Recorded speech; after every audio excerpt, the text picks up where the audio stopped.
features. I mean, what were the changes in the security model? And the final, and I would say the most interesting part of the talk, is how to still exploit the Google Chrome extensions, which are, let's say, up to date with security features. So Chrome extensions are not to be they are not Java plugins. They are not Flash plugins. This is not the other kind of applications. These are just HTML5 applications distributed via Chrome Web Store. And they are really interesting from a research point of view or from attacker's point of view because they get access to the highly privileged API. Some Chrome extensions can, for example, totally bypass same origin policy for the website that you are visiting. They can access the contents of your tabs. They can modify the DOM of the web pages that you are visiting. They can access your browsing history, your cookies, your bookmarks, and so on and so on. This is why they are really interesting. They are much more powerful than the usual HTML applications. And as it turns out, they have similar vulnerabilities because they are all written in JavaScript. When we think about what a typical Chrome extension consists of, it's very important to distinguish two different types of components. The first type of component are UI pages. These are HTML pages. One of them is background page, so you don't really see that it's running in the background. But these are HTML documents, of course, with a JavaScript running inside, that form the user interface of an extension. And they are really important because they get the access to the privileged API. And the other part of Chrome extensions usually are content scripts. Content scripts are just small JavaScript snippets that are being attached to the website that you are visiting. And they run in alongside the usual website JavaScript. So they run in HTTP origin or HTTPS origin.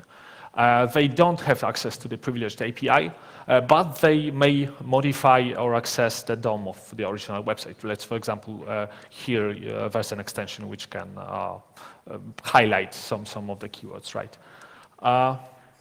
So when you look at the whole picture, is that the content scripts get access to the DOM of the website the user visits, as well as the usual JavaScript that runs on a page. But the background page or other UI pages, only those have access to the powerful API. And there's this clear security boundary between those two components. They cannot, let's say, they cannot call each other's code. They don't have access to it. They can only communicate by something which is similar to the post message API, the HTML5 one. Of course, as highly privileged applications, they need to be somehow governed. And manifest file is the single file which describes the permissions that the extension needs access to here. The origins that it is allowed to modify. Here you can also see that there's a background page, and this is the URL of that page. And for all Google visited websites, there's going to be two scripts embedded by the Google Chrome browser. And important distinction, this is the manifest version 2, which is the current version of the manifest. So to sum up, we have UI pages which run in a Chrome extension origin, highly privileged origin.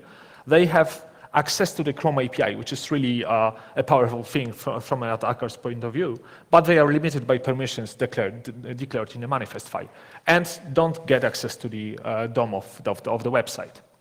On the other hand, we have content scripts which run in HTTP.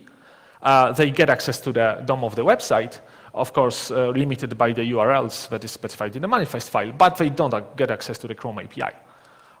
One important distinction as well, the JavaScript code that is running in a content script gets access to the DOM, but it doesn't see the JavaScript code running in the website. They also cannot call each other's functions. That would be, disastrous from a security perspective. So they can modify and often cooperate, like negotiate some content over the DOM, but they cannot directly call each other. So last year, I was exploiting a lot of V1 extensions. And the most disastrous vulnerability class that was discovered was the UI page DOM XSS. I won't describe what DOM XSS is. Stefano already did this. What is important thing here in DOM XSS, what is really unique to Google Chrome extensions, DOM XSS in UI pages, is that the original payload is somewhere in HTTP origin. So a user visits a malicious website or the website with a prepared exploit for a certain extension. The code of an extension fetches the payload from the DOM by the content script, sends it with the post message API to the, let's say, background page, and now this particular content travels from HTTP origin to the Chrome extension origin. And of course, this code gets access to the extension API. So this was really disastrous for most of the extensions because well, this API that the exploiter got into was really allowed him to do many things. For example, you could even change the proxy settings of your user's browser. But I'm a guy who really likes to write tools. So I wrote a tool to exploit Chrome extensions. I didn't want to make a proof of concept with a simple alert, right? So I wrote a Chrome extension exploitation framework, which is something like Beef, but for Chrome extensions. So it allowed you it gave you a hook code. So you injected, instead of alert one, you injected just a small JavaScript snippet, and once it executed in the Chrome extension zone, it connected back to the server, and you got the really nice console when you could navigate. You could see all the tabs that the user has opened, all his cookies for current domain, or local storage, for example. You could have multiple payloads. You could, I don't know, get the cookies for a particular domain, change proxy settings, whatever, grab Google contacts. Well, basically, we took over the browser of the user. And it was a problem because the XSS vulnerabilities, as you probably know, are pretty common. And they're pretty common also in Google Chrome extensions. But when you exploit an application, you only exploit one origin. When you exploit the Google Chrome extension, you basically take over most of the origins, or you get access to the API that the original extension wanted to have access to, and a lot of them have really asked for a lot of permissions. So there were note-taking applications, developer tool application, RSS readers, they were all easily exploitable. And the thing that Google did was introducing content security policy to the code of Google Chrome extensions. They made a manifest version 2 extensions, which has obligatory content security policy for an extension code. So this is the default policy. Sometimes you could relax it, but not a little bit. But of course, you would have to relax it in the manifest file. So you would have to be the extension author.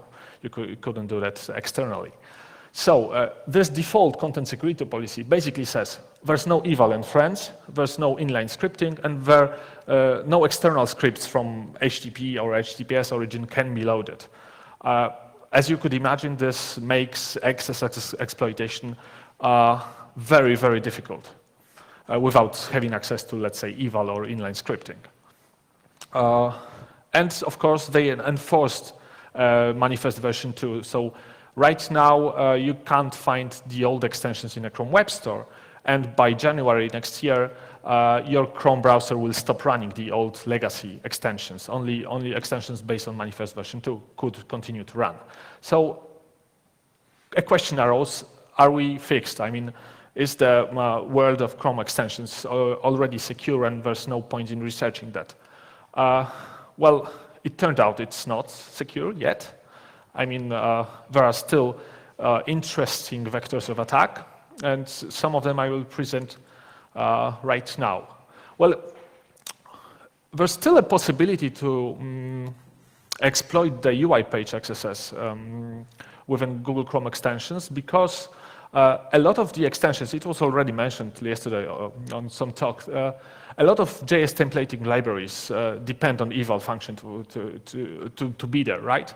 So it quickly became a problem when a lot of extensions used those templating libraries. So Google decided, after being under pressure from extension developers, to allow specifying unsafe eval within the extension content security policy. And you could imagine that once you allow the unsafe eval, you become, it is possible to exploit you via abusing the eval function.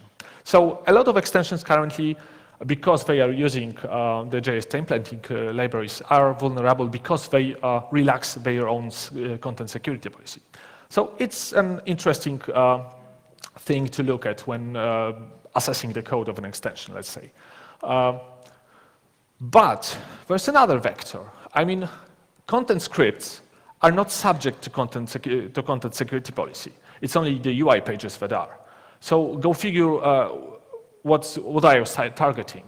So I was targeting this scenario. There's a payload somewhere in the DOM of a web page. The content script fetches the payload and somehow executes it because it has a vulnerability over there. And it's complete. I mean, there's a lot smaller code base that you need to look at to be able to exploit this kind of vulnerabilities. Where I don't even have to look at the usually extensive code of the UI pages. I only need to look at a few code snippets that are in the content scripts. So what are the consequences? Well, right now I have an XSS in a HTTP domain. I kind of bypassed the content security policy for Chrome extensions. I have access to the DOM because I am a content script, and I have access to cookies. But if you think about it, that's as sexy as self-XSS, because I assume that I have control over the original origin. I injected something into it. It went to the content script and went back into the DOM. So what's the point of it? I mean, there is a point, because first, remember the isolated worlds concept. If the original website was protected by a CSP, now I'm bypassing it because the code is running actually in another isolated world. So it's not subject to the CSP of the original website. That's an interesting thing, but CSP is not that widely used yet. Another thing was really interesting from an attacker's point of view. Notice that, this is the snippet from the documentation. Content scripts can also make cross-site XML HTTP requests to the same sites as their parent extensions. And these are the permissions for basically sending requests and reading responses from pretty much any website. And you know how many extensions use that permission? 40%. So go figure. As I said, I'm a tool guy, so I wrote a tool to exploit that situation. It's on GitHub, of course, open source and stuff. It's yet another Chrome extension exploitation tool. It's basically XSS proxy for the new era. So the architecture is like this. You're setting up a proxy, HTTPS proxy. As an attacker, you connect to it through, I don't know, burp, SQL map, your browser, whatever.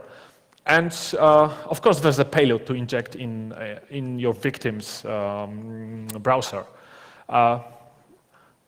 And you send commands to it via usual HTTP proxy protocol.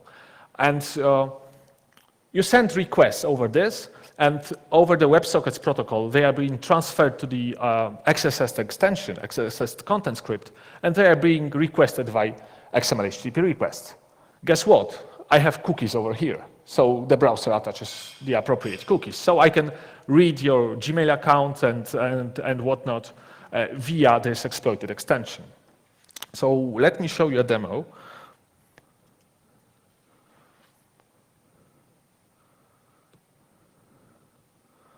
So yeah, this is a vulnerable extension. It's called any.do.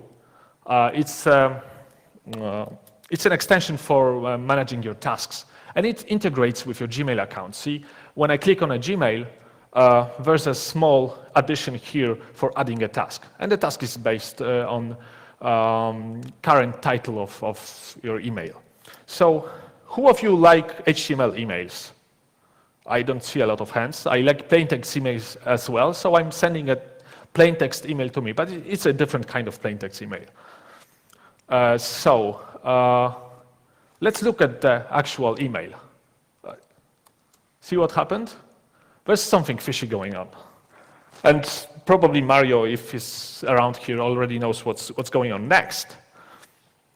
So I'm sending an email with a payload. I'm launching the actual proxy. It's running on port 4444.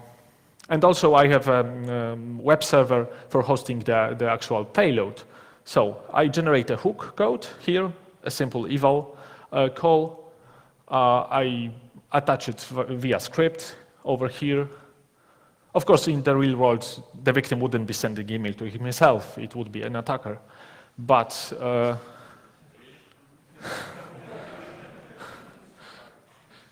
yeah, but anyway, once I view the email, notice quickly that yeah, it started connecting to the Mosquito proxy.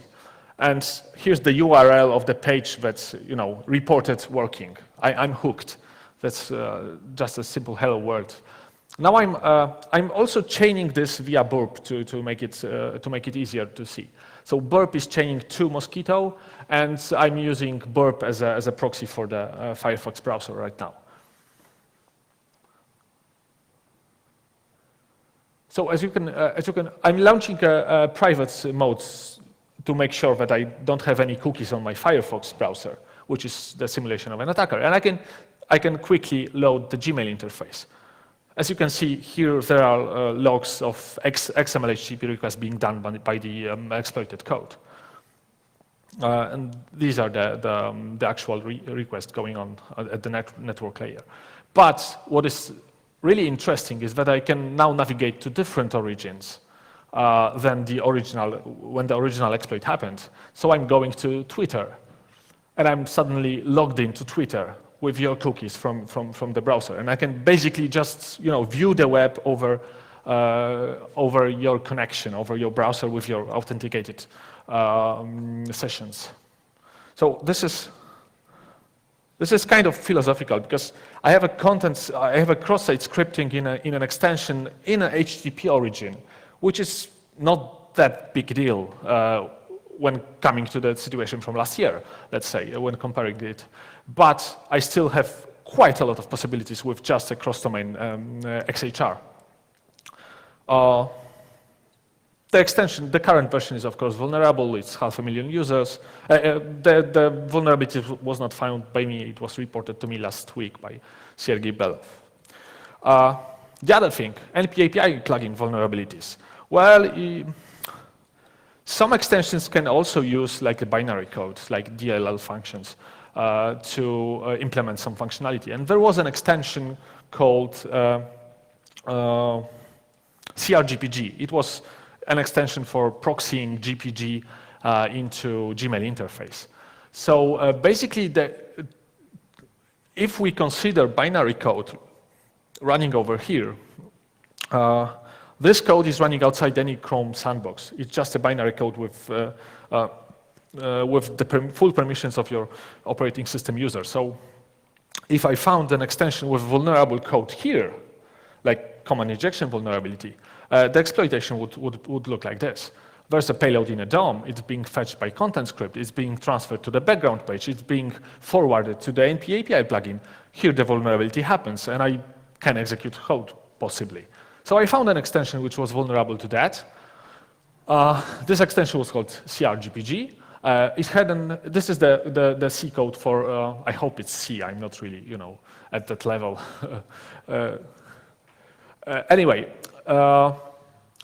there's an obvious vulnerability, like command injection vulnerability at this line.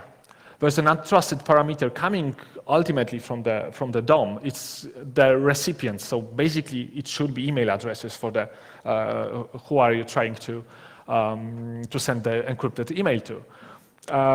And of course, it appended it blindly into the command line. So out of this, the exploitation that was taking place was I was sending an encrypted email to my victim who was having this vulnerable extension, And upon decryption, there was an XSS in a content script as well.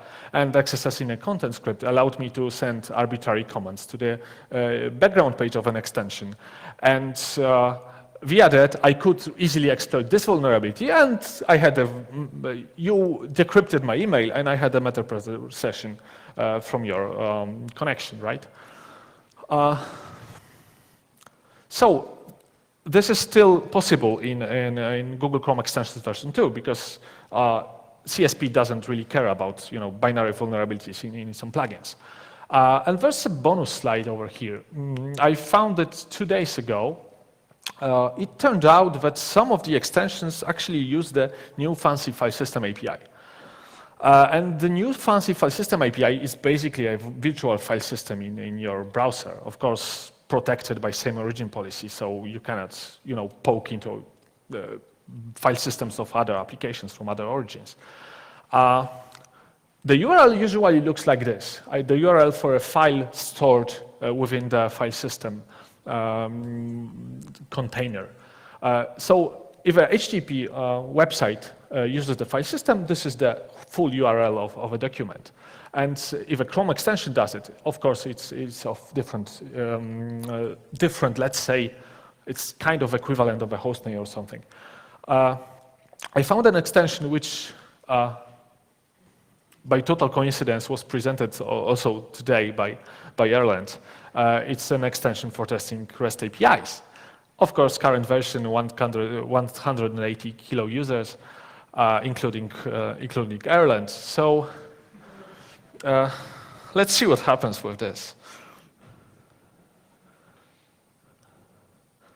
I found it by accident. So I started testing the Postman. Yeah, I started testing the Postman extension with Mosquito, though I know it's probably of use because the place is protected by content security policy. And let's see how the interface looks like. So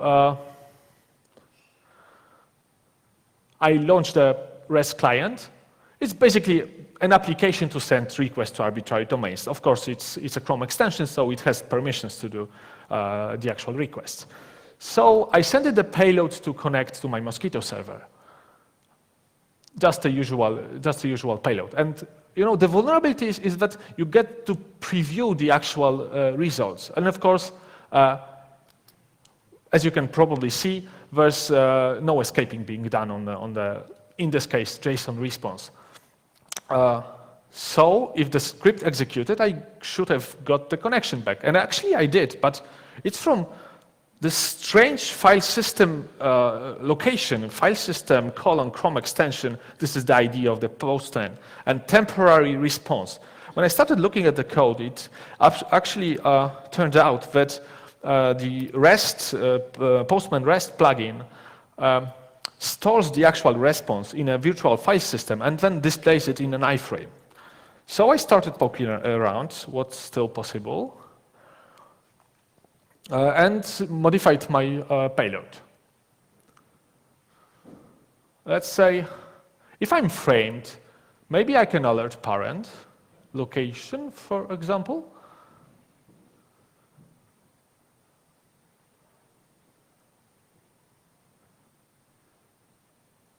And I kind of can, but I mean, okay, I can read, usually I can read location cross origin, but what if there's no same, what if the file system resource is in the same origin as the web page that includes it? Though the scheme totally doesn't match. I mean, this is a document from Chrome extension scheme, and the other is from file system scheme. So by definition, it should be different origin. Actually, it turned out when I started poking around in Chromium, Bugzilla, that they made a decision that the file system resources should be in origin with the actual website or Chrome extensions, in this case, who created the resources. So what you can actually do is you can totally execute any JavaScript code because you get the reference to the window, to the eval function, whatever, and pay attention that the actual code in here, the actual window was theoretically protected by CSP. So I can now execute arbitrary Java code. In this case, I was reading the local storage properties from the extension, which consisted some secrets about authentication data to other websites or whatever. But this is a really quirky way to bypass the content security policy in Chrome extensions, which still allow you to launch the first attack that I presented, the last year's attack. To launch the XSS chef against it and get your cookies, whatever. So to quickly sum it up, Chrome extensions version 2 are still possible for accessing them. CSP, this is actually a quote by Adam Barth because I was emailing him today and yesterday about it.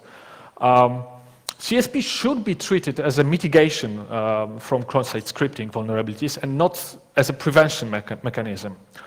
This is why they made, they actually don't care about such vulnerability that I just presented. I mean, the iframe should be sandboxed, basically. And they don't care that, something from a different scheme, just looking at the location, is in origin with some other document, which is, for me, I don't really agree with it, but it's, a philosophical point of view. So basically, there's a new tool for attack. Go check it out. It's called Mosquito.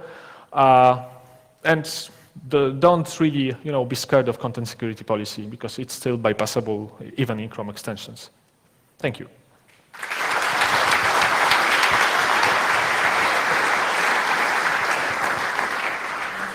And the floor is open for your questions.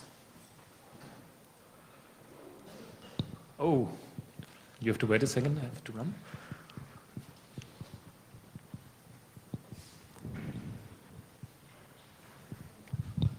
So you've shown that you can bypass this CSP in the Chrome extensions using the file system APIs, but if there were web pages using the file system API, I suppose CSP should be also bypassed I mean, in Chrome like that? Yeah, that's the thing. I mean, imagine a website which has a content security policy, a strict one, done right, and it uses a file system API, and somehow it renders the content as HTML via file system URL. You can still navigate to parent and execute arbitrary code because you can't even specify the content security policy for the file system document because there are no HTTP headers, no API for setting the CSP for the file system resources. So yeah, that would bypass. I even have an example on my computer. You can bypass CSP of a website through this vector. Hello. Did you research Mozilla Firefox extension?